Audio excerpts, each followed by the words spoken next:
Boa noite, caros alunos do primeiro período de Teologia da FAECAD.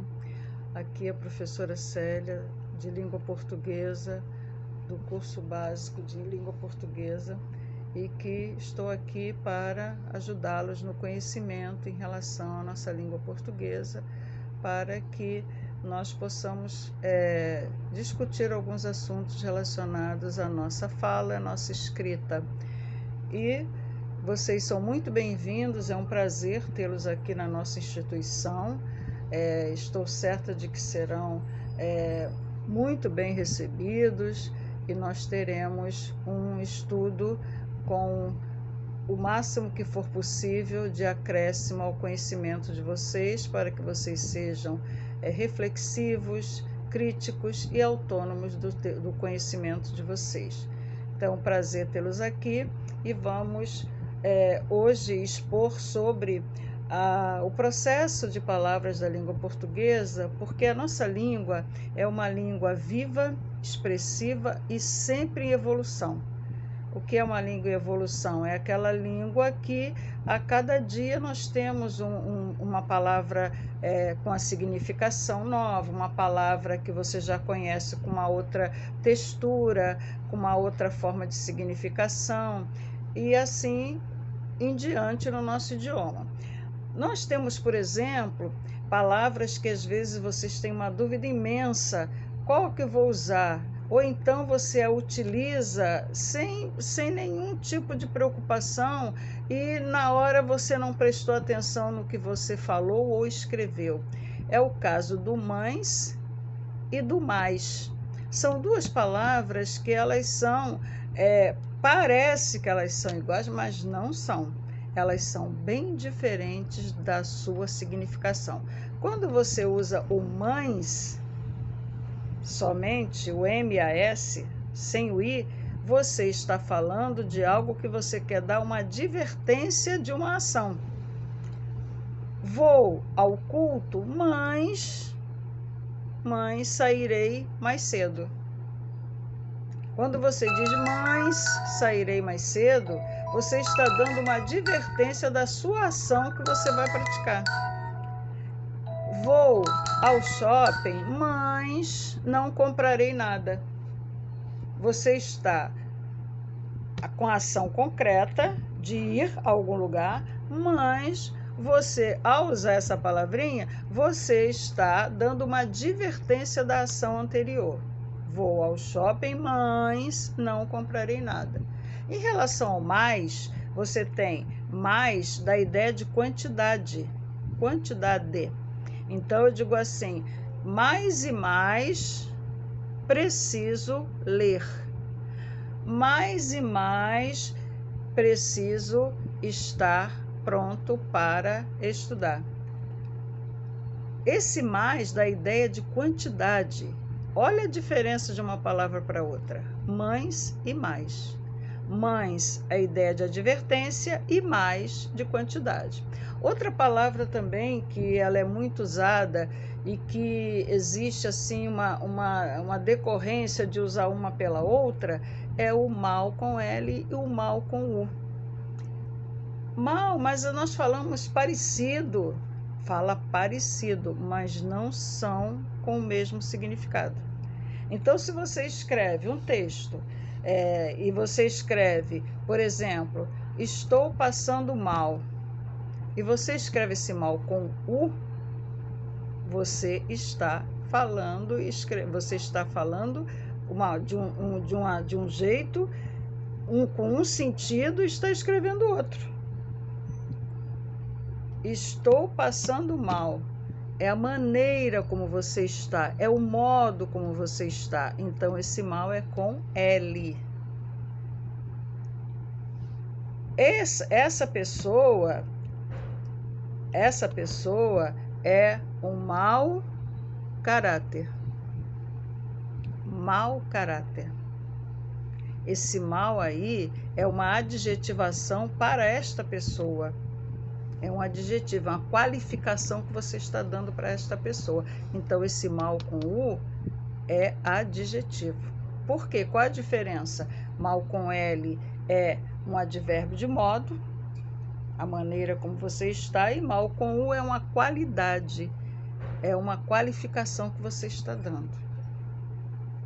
Observa bem a diferença. Então, se você escreve um pelo outro no momento que você está elaborando um texto, o que vai acontecer? O que você escreveu, o que você quis passar adiante e que as pessoas interpretassem, foi escrito errado. E se você está fazendo uma redação para um concurso, seja ele qual for, o teu parágrafo inteiro está comprometido. Teu parágrafo inteiro. Outra palavra muito interessante é a palavra porquê. Porquê separado, porquê junto, o porquê com acento, porquê sem acento. Que problema essa palavra porquê? Mas essa palavra é extremamente fácil de você entendê-la. Mas fala tudo igual, professora? Não, não fala igual. Se você prestar atenção, elas não são faladas em igualdade de condições. Então vamos lá. Se eu quero explicar alguma coisa, usando a palavra porquê, que é a palavra que mais se usa, se eu quero dizer explicando alguma coisa, ó, não fiz a leitura porque não deu tempo. Não fiz a leitura porque não deu tempo. Eu estou explicando o motivo pelo qual eu não fiz a leitura. Então, esse porquê aí é explicativo. Se ele é explicativo, se eu estou explicando alguma coisa, ele é junto, uma palavrinha só e sem acento nenhum. Quando você quiser fazer uma pergunta a alguém e iniciar essa pergunta com a palavra porquê, por que você não chegou cedo? Por que você fez isso dessa forma? Esse porquê indagativo, e você usando no início da sua pergunta, ele é separado e sem acento nenhum. É o porquê interrogativo iniciando a pergunta. Quando você quiser fazer uma pergunta usando porquê no final da frase, no final, você chegou agora por quê? Você chegou agora por quê? O porquê agora está perguntando no final da frase, não é isso? Então, esse porquê é separado também, só que ele tem o acento circunflexo no E. Então, porquê perguntando no início é separado e sem acento nenhum. Porquê perguntando no final da frase, ele é separado e tem o acento circunflexo no E. Estão vendo como não são iguais? Quando você quiser fazer uma indagação, mas essa indagação fica no meio da frase, não entendi por que você disse isso. O porquê aí, ó, está no meio, perguntando. Não entendi por que você disse isso. Esse porquê é separado e sem acento, porque ele está no meio perguntando. Então, no início e no meio, você usando a palavra porquê, no início e no meio de uma frase, perguntando, separado e sem acento nenhum. Estão entendendo? Agora tem um porquê que ele é facílimo, apesar de muitas pessoas não conseguirem esquecerem dele. É quando você diz assim, não entendi o porquê da sua indagação. Não entendi o porquê da sua indagação. Notem que esse porquê está junto com o artigo o. O porquê. Para você saber se é esse porquê mesmo que você vai usar, é só você substituí-lo pela palavra causa ou motivo. E ele é escrito, ó, juntinho, o porquê, porquê juntinho, e com acento circunflexo no E. Eu digo assim, não entendi o porquê da sua pergunta. Vou substituir esse o porquê. Não entendi a causa da sua pergunta, não entendi o motivo da sua pergunta. Olha como é que eu posso substituir. Então, para eu saber se esse porquê é realmente aquele juntinho com acento circunflexo no E, primeira coisa, ele vai estar acompanhado de um artigo, o porquê. E ele pode ser substituído por motivo ou causa. A frase, você substituindo, ela fica com o mesmo sentido. Entenderam como a palavra porquê não tem nada de difícil? E tem uma palavra que às vezes você usa muito, né, na fala, na escrita, que é a palavra pois, que substitui a palavra porquê e vice-versa. Entenderam? A palavra pois, ela também é explicativa. Mas no processo da palavra porquê, não tem nada de difícil. É só você prestar atenção aonde você vai usar. Na nossa gramática, a fala é diferente da escrita. Fala, você pode até não ter muito comprometimento, mas a escrita, ela obedece regras.